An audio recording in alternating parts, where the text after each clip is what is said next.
ನಮಸ್ಕಾರ, ನನ್ನ ಹೆಸರು ಡಾಕ್ಟರ್ ದಿನೇಶ್, ಕಿಡ್ನಿ ಸ್ಪೆಷಲಿಸ್ಟ್ ಮತ್ತು transplant physician, Sparsh hospital, infantry road. So ನಾನು ಇವತ್ತು ಒಂದು 5 ಇಂಪಾರ್ಟೆಂಟ್ ಪಾಯಿಂಟ್ಸ್ ನಮ್ಮ ಕಿಡ್ನಿ ಪೇಷಂಟ್ಸ್ ರೆಗ್ಯುಲರ್ ಡಯಾಲಿಸಿಸ್ ಮಾಡಿಸ್ಕೊಳ್ಳೋರಿಗೆ ಹೇಳ್ತೇನೆ. ಸೊ ಒಂದು ಇಂಪಾರ್ಟೆಂಟ್ ಪಾಯಿಂಟು ಅಂದರೆ, ಅವರು ನೆಫ್ರಾಲಜಿಸ್ಟ್ ಅಥವಾ ಡಾಕ್ಟ್ರು ನಿಮಗೆ 3 ಅಥವಾ 4 ಹಿಮೋಡಯಾಲಿಸಿಸ್ ಅಂತ ಏನು ಹೇಳಿರ್ತಾರೆ, ಅದು ದಯವಿಟ್ಟು ನೀವು ಮಾಡಿಸ್ಕೋಬೇಕು. ಇವಾಗ ಡಯಾಲಿಸಿಸ್ಸು ನೀವು ಮಾಡಿಸ್ಕೊಡ್ಲಿಲ್ಲ ಅಂದರೆ ಸಿವಿಯರ್ ಕಾಂಪ್ಲಿಕೇಶನ್ಸ್ ಆಗೋ ಚಾನ್ಸಸ್ ಇರ್ತದೆ. ಇವಾಗ ಉಪ್ಪು ಅಂಶ ಮತ್ತು ನೀರಾಂಶ, ಎಸ್ಪೆಷಲಿ ಈ ಸಮ್ಮರಲ್ಲಿ ಉಪ್ಪು ಅಂಶನ ಆದಷ್ಟು ಕಮ್ಮಿ ತಗೋಬೇಕು. ಎಷ್ಟು ಅಂದರೆ 1 ಸ್ಪೂನಲ್ಲಿ ಅರ್ಧ ಟೀ ಸ್ಪೂನಷ್ಟು ಉಪ್ಪು ತೊಗೋಬೇಕು.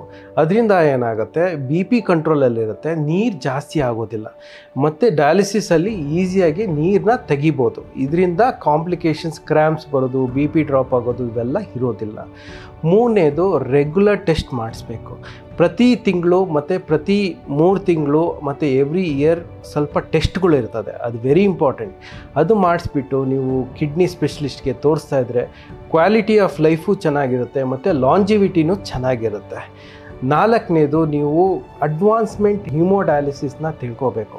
ದೇರ್ ಆರ್ ಹಿಮೋಡಯಾಲಿಸಿಸ್ ಅಂದರೆ ಮನೆಯಲ್ಲಿ ಹಿಮೋಡಯಾಲಿಸಿಸ್ ಇವಾಗ ಮಾಡ್ತಾ ಇದ್ದೀವಿ, ಹಿಮೋಡಯಾಫಿಲ್ಟ್ರೇಷನ್ ಅಂತ ಇರ್ತದೆ, ಇದೆಲ್ಲ ನೀವು ತಿಳ್ಕೊಳ್ಬೇಕಾಗತ್ತೆ.